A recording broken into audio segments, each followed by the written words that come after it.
Happy birthday Kashi Ram ji, आज खुशी के दिन बा। बहुजन समाज में गूंजत आज तोहार नाम बा।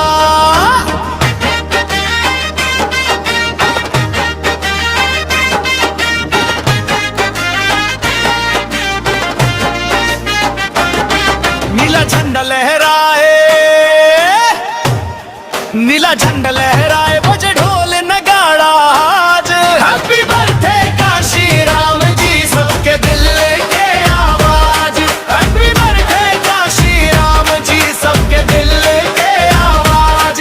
हैप्पी बर्थडे काशी राम जी, सबके दिल के आवाज।